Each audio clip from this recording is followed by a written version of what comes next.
You like the New York Yankees? Do you like Yogi Berra? This is Robert Manni, host of Guys TV. And this week my special guest is Hall of Fame sports writer Harvey Araton. We're going to talk about the book Driving Mr. Yogi, about the friendship between Yogi Berra and Rod Guidry. You can also catch my worldwide podcast, Guys Radio, and on KCAA every Wednesday evening here in Southern California. Guys Radio, Guys TV. Thanks for your support. Okay, Guys Radio, it's the interview portion of our show. As I mentioned, our very special return guest is Hall of Fame sports writer Harvey Araton.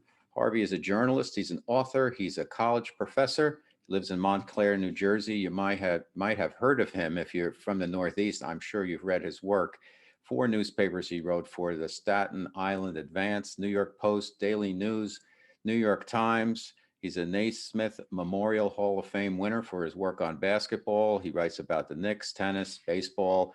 His probably seminal book is When the Garden Was Eden, and his last book was Our Last Season, about his friend and his enjoying the Knicks games and sharing kind of career stories and secrets over the years. It was called Our Last Season. And we're back today to talk about baseball and another one of Harvey's seminal books. It's called Driving Mr. Yogi, Yogi Berra, Ron Guidry, and Baseball's Greatest Gift. Welcome back to Guys Radio, Harvey Araton. Good to be here with you, Robert. Thanks so much. So let's get right to it. I read the book over the weekend. I made a lot of notes. I have a lot of questions, but really, who is Yogi Berra, and why is there this mystique about him? He's a very interesting individual, very different. Yeah, well, when I was a kid growing up in New York, Yogi was practically, he was beyond a baseball player. He was really a cultural icon. I mean, sort of a cuddly guy with the name Yogi, and also part of the Yankees dynasty, Hall of Fame catcher. As I was growing up, I was a young boy. I remember watching him in the 1960 World Series, my first exposure to baseball. In fact, I believe Bill Mazeroski's home run that Ralph Terry in Game 7 sailed over Yogi's head in left field. That's right. He moved out to left field by that point. And then, of course, he played very briefly with the Mets and then had a long, a career as a coach and manager in New York and in Houston briefly as well. But then as a family man, I think around my 38th, 39th birthday, I moved to Montclair, New Jersey, which is Yogi's town. Yogi spent many decades living here, raised his children. They all went to Montclair High School. And so I got to know Yogi on a whole different realm. It's sort of like this townie here in Montclair. And what I learned, you asked me about what makes Yogi special, different, is that he was probably the most unassuming, approachable superstar celebrity athlete in the history of sports. Yogi was just a regular guy. It didn't make a difference to Yogi whether he was talking to George Steinbrenner or to the guy at the corner selling him a newspaper. Everyone was the same, just a regular guy from the old Italian neighborhood in St. Louis, Missouri. And that's the way he treated, and that's the way he treated people here in town. I remember a quick story, maybe a year or two after I moved here, and they have a Booktoberfest every fall. And I remember my in-laws coming down from Greenwich, Connecticut, and we were strolling through the park where they had the festival. And my father-in-law stopped and grabbed my arm and said, "Is that Yogi Berra?" And I said, "Oh, yeah, Yogi lives here. Yogi's Mr. Montclair.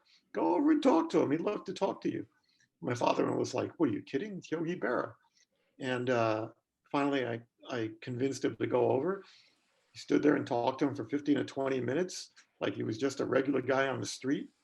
And my father-in-law was amazed. And I said, that's who he is. That's the character that America all came to know and love. But a lot of people also came to know him through his offbeat expressions, the things that sort of malapropisms. Um, and they only know him through that, through his ball playing. And this book, Driving Mr. Yogi, really provided a window into another part of Yogi's life, his geriatric life, and the incredibly sincere and loving relationship he had with Ron Guidry, the great Yankees left-hander.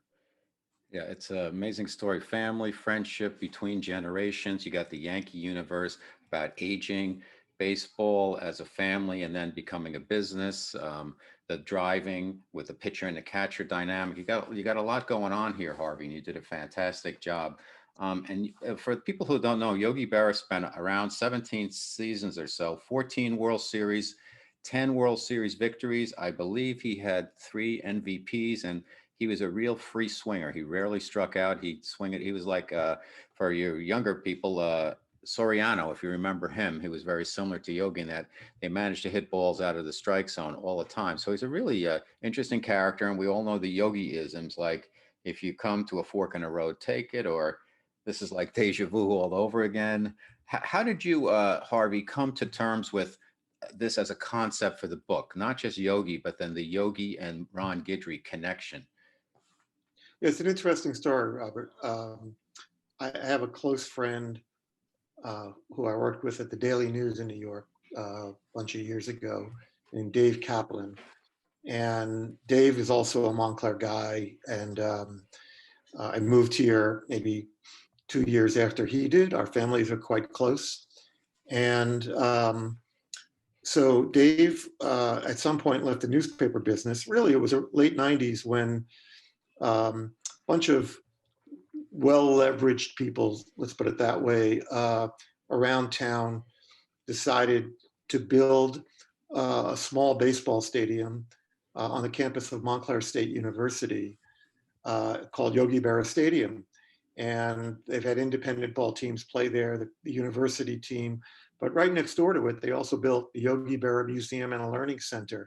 It opened in 1999, and it's a historic location because it's where George Steinbrenner came to beg Yogi's forgiveness after Yogi's self-imposed exile from Yankee Stadium for 14 years for George firing him in, I believe it was the '85 season, I want to say, through an intermediary. And Yogi, Like it was a betrayal. 16 games into the season. Yeah, Like he that, had the general manager deliver the news, and Yogi getting fired wasn't the point. It was the way it was delivered.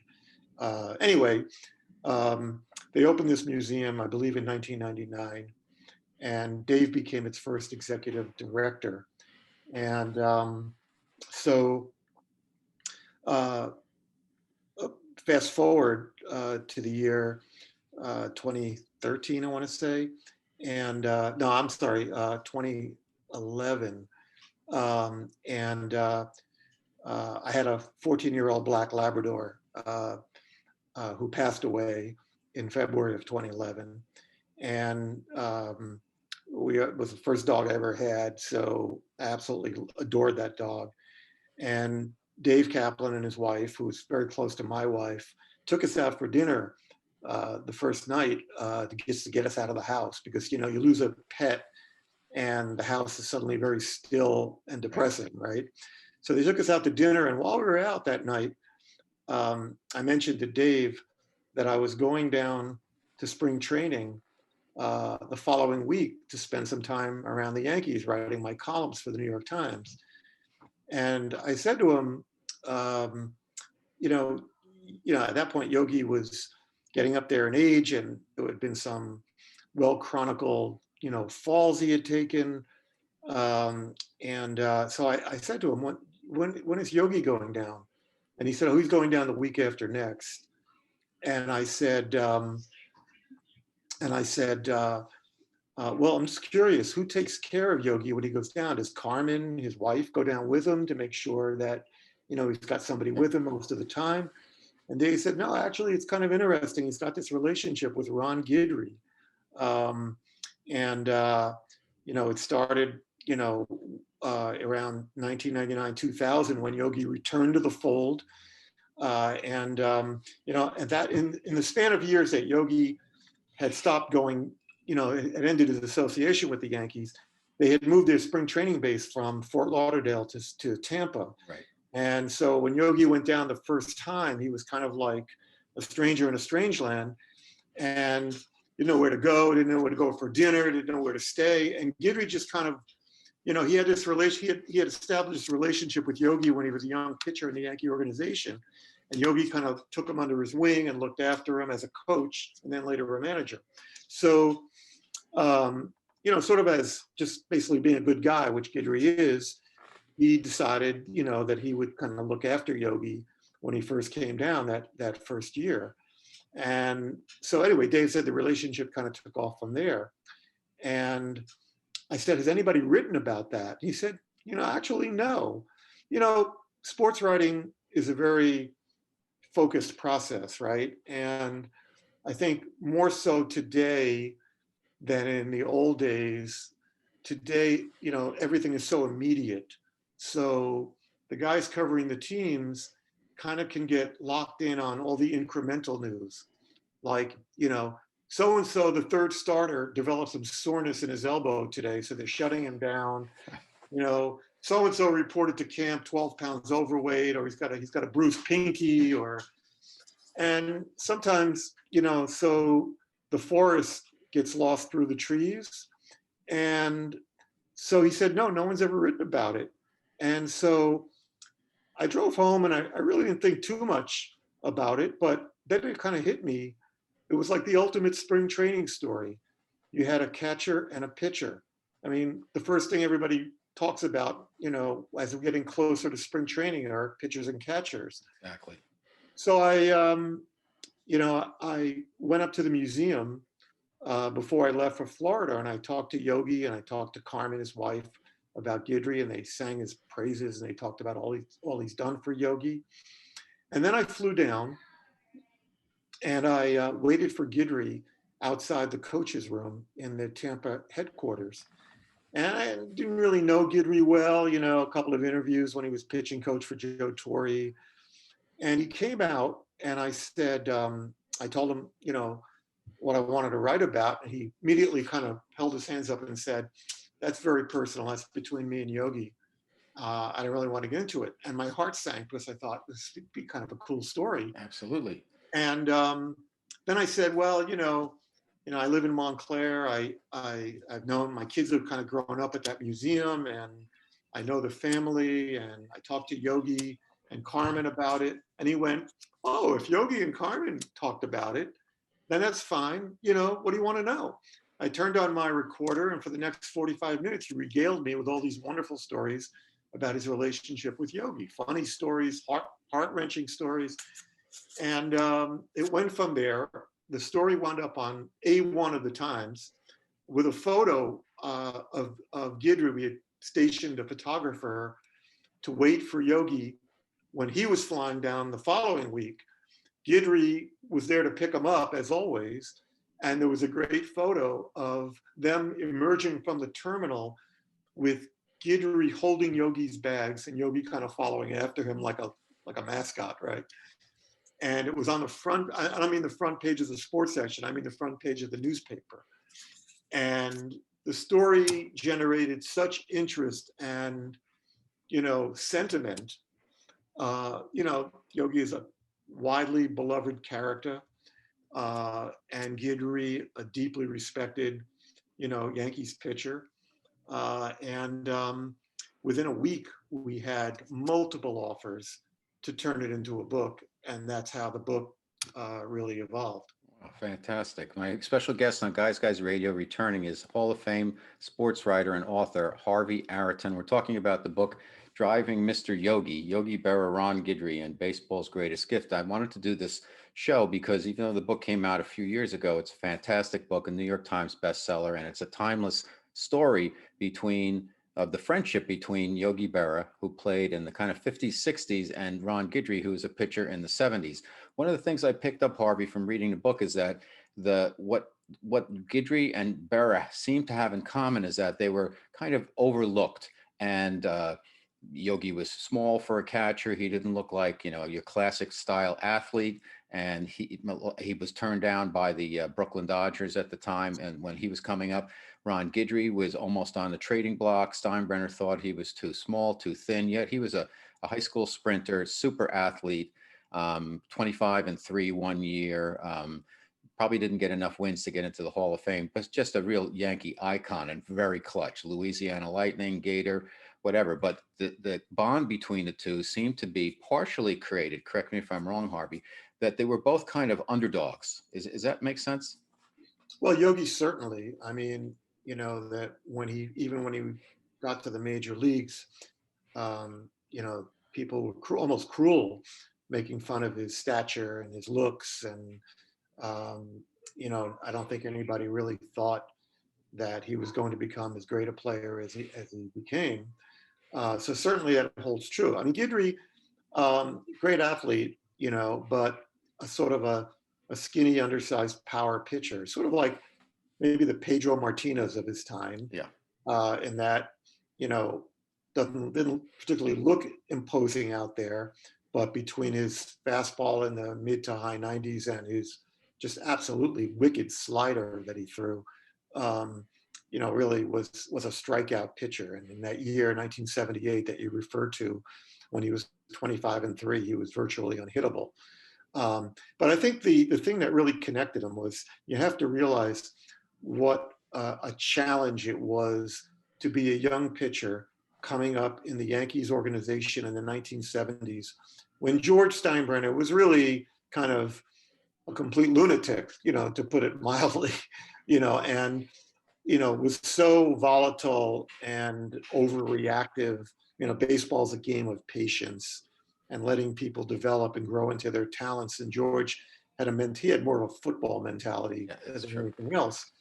And, young pitchers came up in the Yankee organization, and, there was a guy named Jim Beattie who came up and had a terrible game in Boston, and Steinbrenner burst into the press box and accused him, said he spit the bit and all that kind of stuff. And, guys would be up in the majors one day, and then a trap door would literally open up beneath their feet, and they'd be in Columbus, the Yankee AAA farm.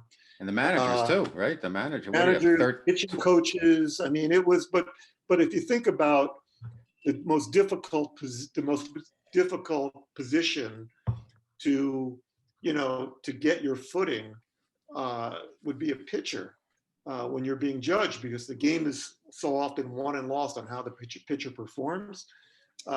And Guidry, he had some lumps. He went up and down, and fortunately for him, Yogi's dressing stall was like right near his in the old Yankee clubhouse, in the old Yankee Stadium, and he just kind of took Guidry under his wing. And Yogi was not a loquacious man by any stretch, but he had these little phrases, and of course he had a world of experience, and he was a very caring guy, and he just developed this relationship with Guidry.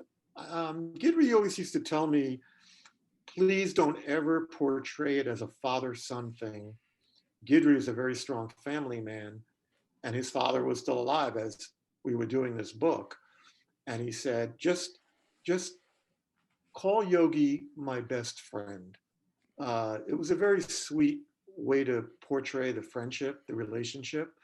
But yeah, I think the underdog nature of it, for Yogi, just based on the skepticism about whether it'd even be a viable major league player, and Guidry having to navigate, the landmines that young players, inevitably stepped on around Yankee Stadium. The Bronx Zoo, right? That was the time of the Bronx Zoo. Tell us about that, Harvey. The Yankee Universe. You got yourself in there. One of the things I love about the book is, yes, there's a relationship between Guidry and Yogi, and Guidry is so giving in that he picks him up, he drives him around wherever Yogi wants to eat. And Yogi was a little bit, I don't want to say OCD, but very specific about, punctuality and going to this restaurant and then that restaurant. He had his whole little routine that Guidry had to adhere to, and he was so kind and giving about that. But I think there's something else that you've done that's wonderful in this book, besides really capturing that family and friendship.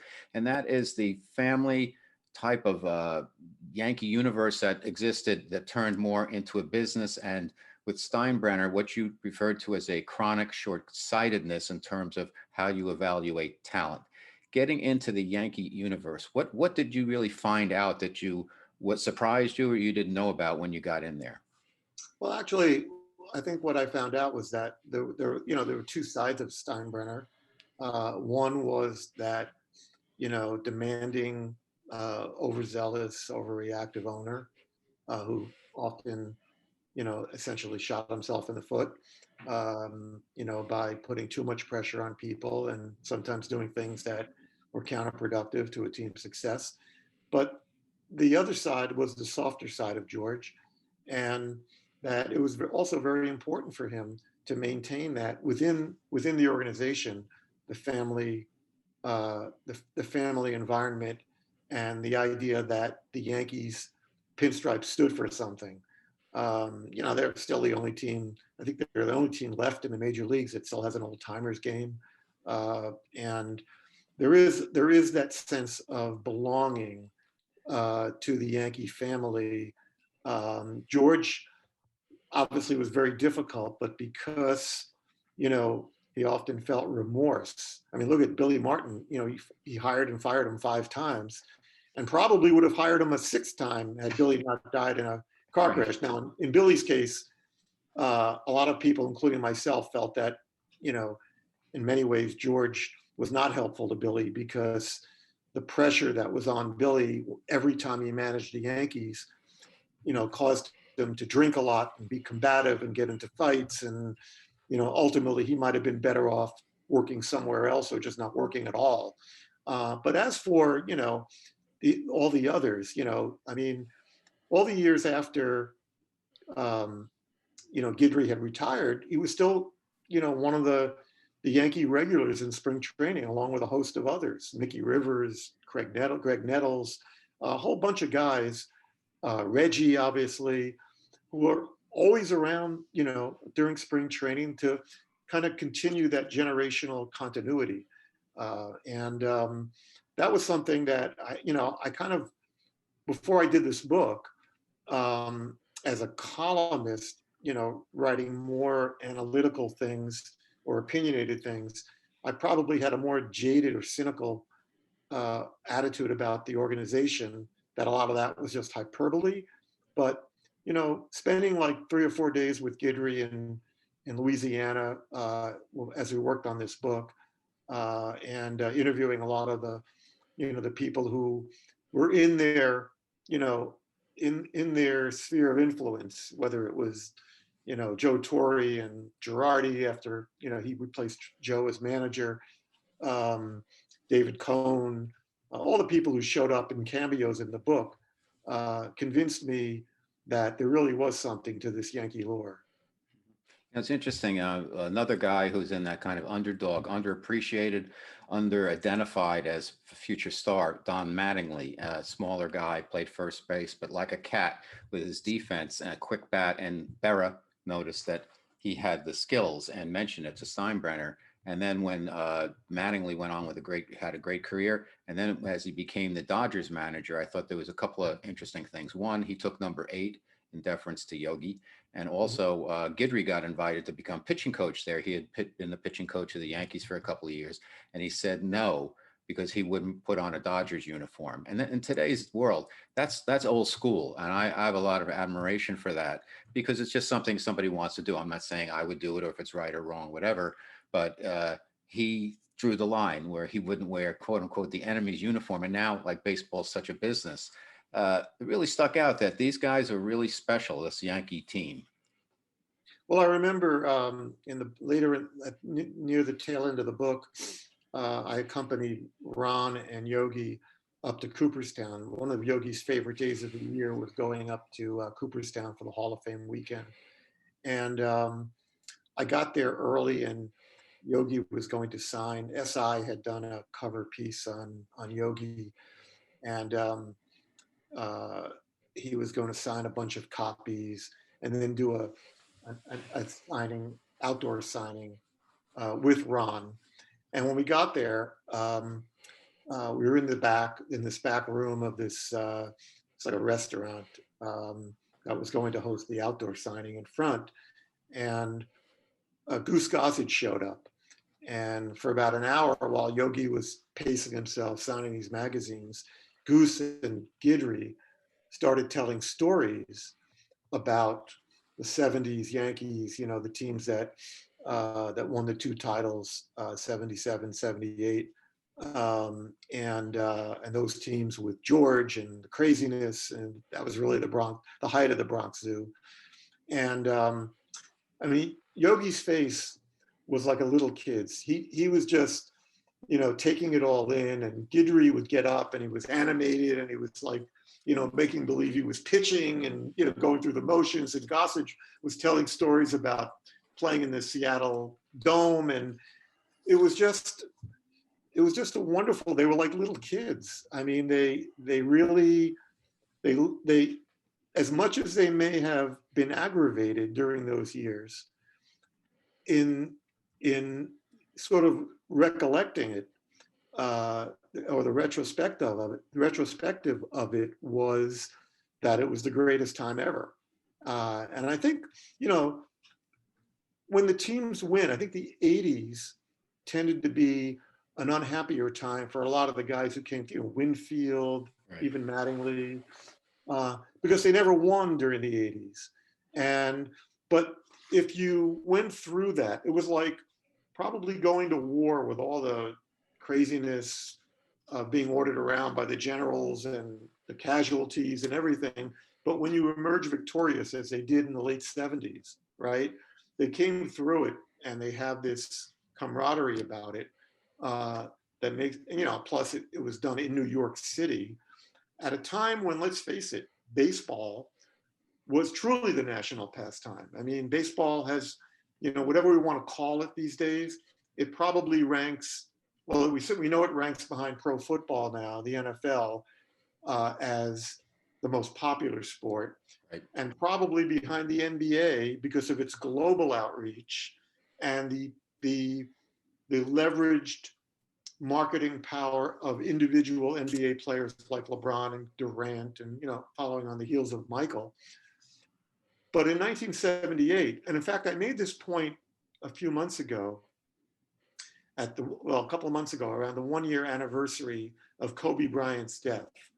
And I interviewed Diana Munson because I wanted to write a column for the Times about what it was like to raise children who lost a celebrity superstar father in such a sensational, tragic way that everybody in the public who knew him would have a sense of, right?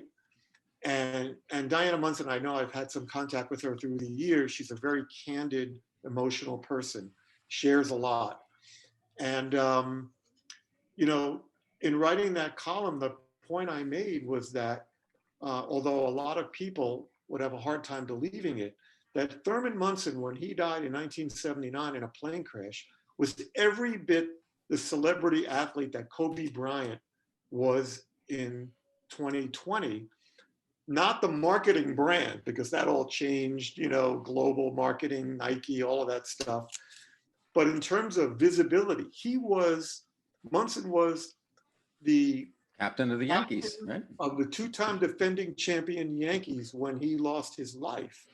So, those guys were huge.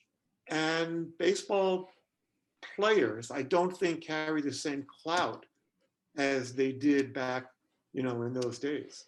Yeah, that's a great point. So the name of the book is Driving Mr. Yogi, about Yogi Berra, Ron Guidry's connection. Harvey Araton is my special guest on Guys Radio. And just one last point about Yogi. I think one of the amazing things that he said was, here's a couple of them.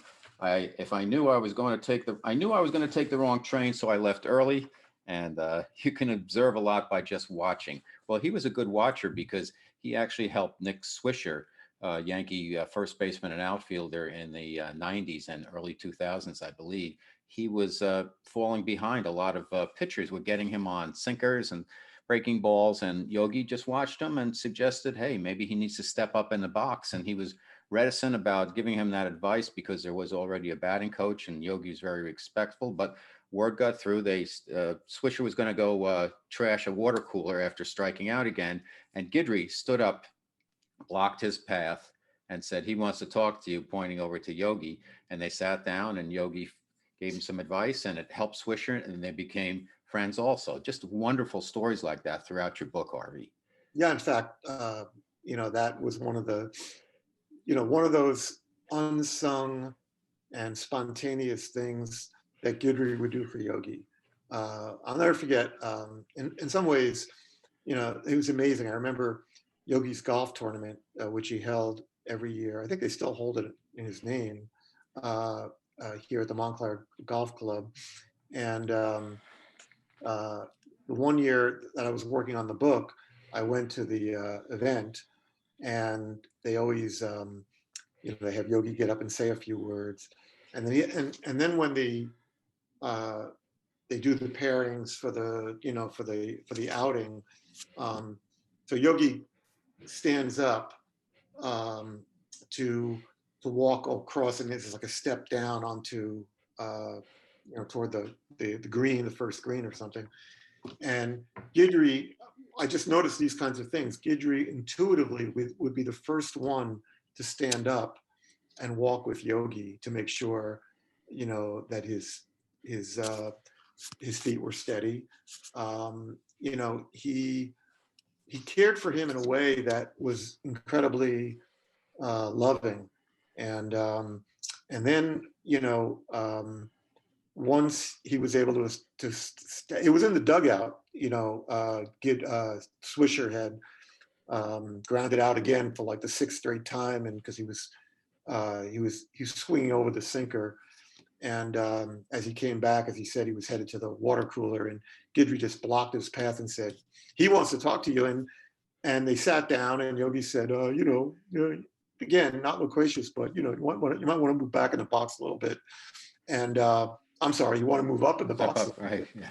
And he on the next at bat, he ripped a double into the alley, and he was standing on second base and doing this, pointing at Yogi in the dugout, and Guidry had to like smack Yogi and say, he's pointing at you.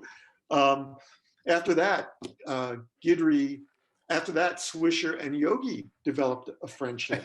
I know. And in fact, the following year, when they had the golf tournament, the Yankees, the scheduling wasn't great. Yogi had always invited some of the players to come out.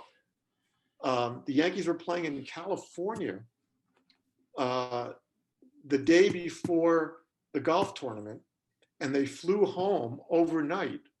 And Nick Swisher was the only player to show up to the golf tournament the next morning on like 2 hours sleep. It was these kinds of connections that, again, all part of that Yankee lore. And I thought this book, beyond the relationship of Yogi and Guidry, really spoke to, the kind of relationships that existed in that Yankee universe. Yes, a masterful job, Harvey. Really great book. Let's talk a little bit more about the Yankees, if it's okay with you. George Steinbrenner, he was right on some things, he was wrong on some things. His demeanor and tone were sometimes not very good, and he did make a lot of knee-jerk moves. But he did bring winners to New York. He won championships, and he wasn't afraid to spend the money. Now, as you said, the Yankees were chronically short-sighted. They went for the expensive veterans a lot. But he spent so much money, it worked out. Now his sons run the team, or at least one of the sons, I think. One had passed recently, but the other one runs the team, and it's all about staying under the tax guideline or whatever. And I'm like, I'm out here in San Diego now. I was a Yankee fan. I'm a Yankee fan for life. I went to Old Timers Day many times with my parents.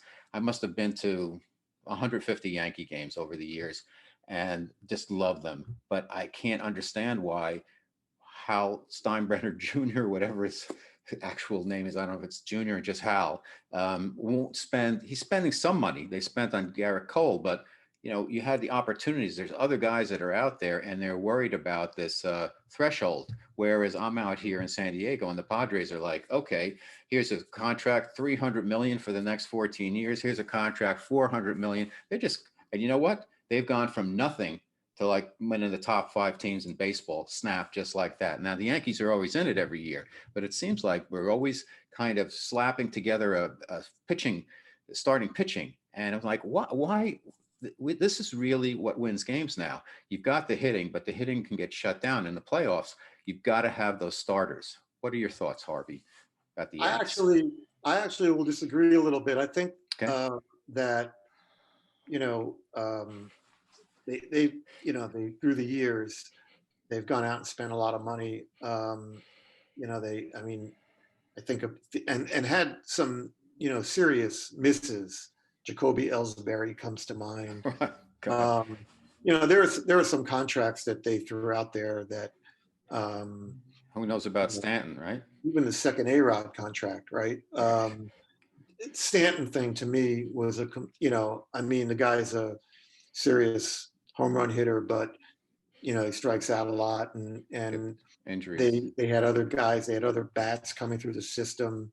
I think the one thing I will say, and when George got old and he was on his way to to the end of his life, initially his son Hank looked like he was going to be the guy to take over. And Hank was a lot like George. He was really unpredictable and volatile, and he was starting to spout off in the press. And I think people were like, oh, geez, we're going to have to deal with this for another 20 years. And then I think the family kind of felt like, you know what, we can't go through this again. And somehow, Hal, who was always a much more, calmer, reasonable guy, positioned himself into the controlling owner's role. Unfortunately, Hank did pass away not that long ago. But Hal's run, while it hasn't produced, it only has produced the one championship in 2009, and George was still alive at that point, though I don't think he was actually running things.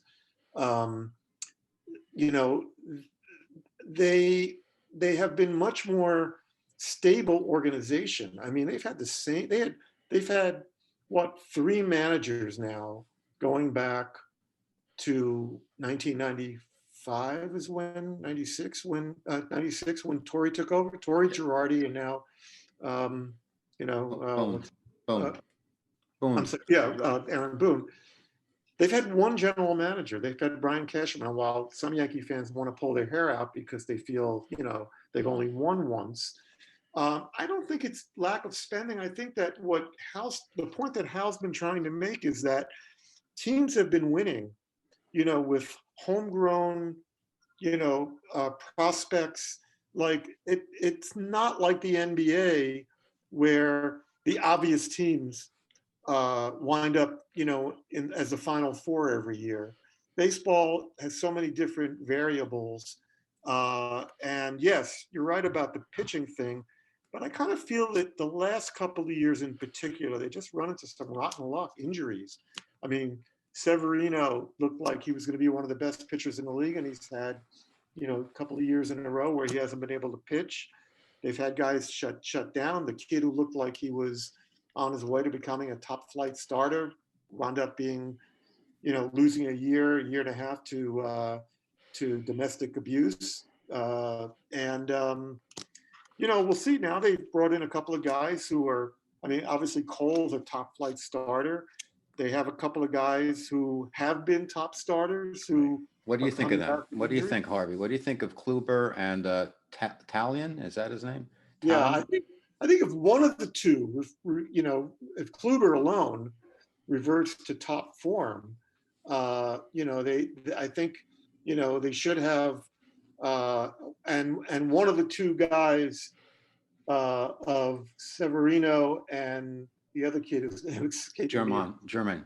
Herman. Herman. If one of those two, comes back, 4 and 5, they have, Montgomery and a couple of other young arms.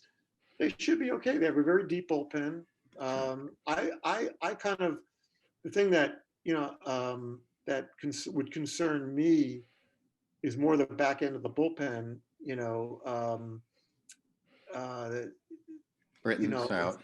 it's tough to really maintain a high level year in, year out. And you never know when a guy is just going to go south. So that to me is even more, would be more of a concern. Not the middle innings. I think they're pretty well set up. Chad Green, those guys. But I wonder about the back end a little bit. Okay. And but I think they've got as good a shot as any.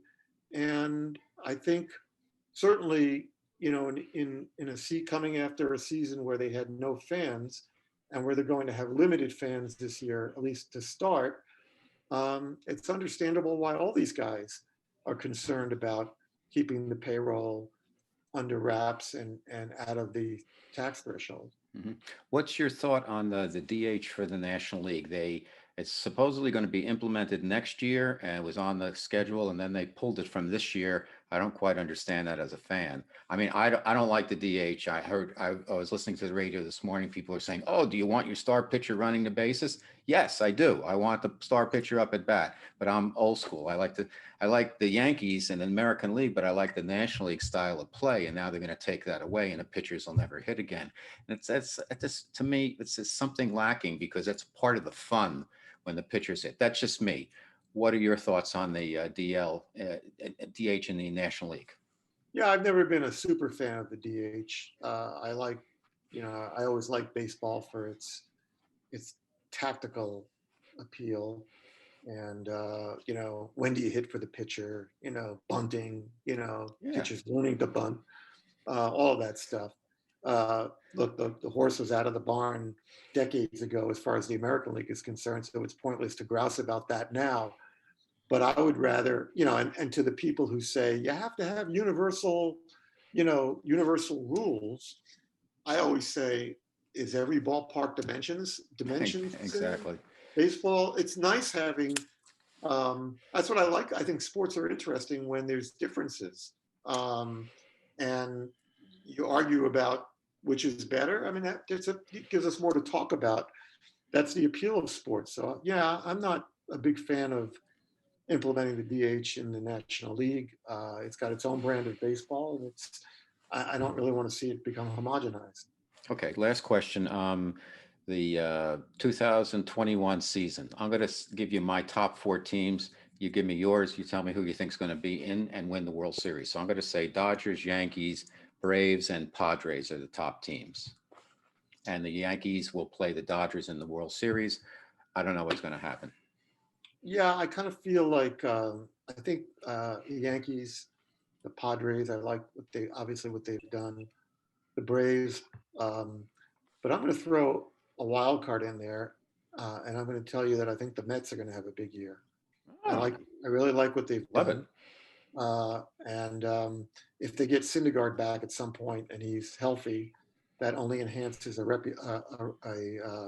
rotation that has the guy still I think is the best pitcher in baseball, and DeGrom.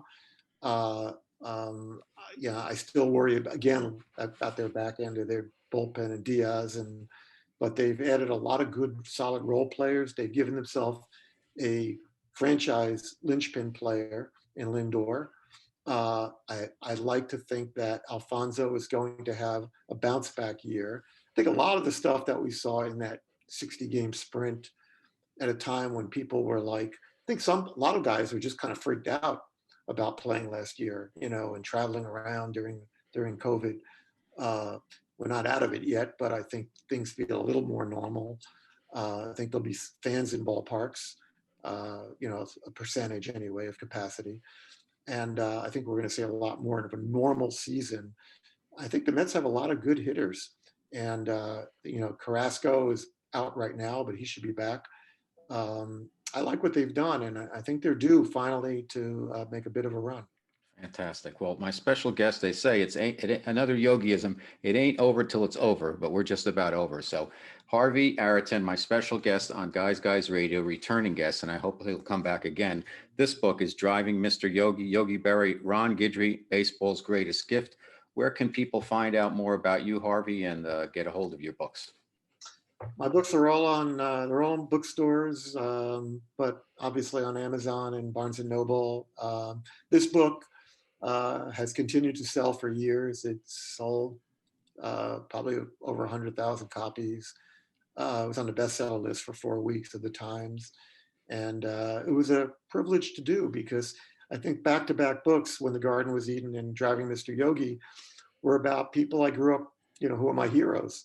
And all of a sudden, at a certain point in my career, here I am spending real quality time with them and getting to know them as human beings. So that's been a very gratifying period of my own career. Fantastic. Well, Harvey Araton, thank you so much for being my guest, return guest on Guys Radio, and you are a guy's guy. So thanks for being here. My pleasure, Robert.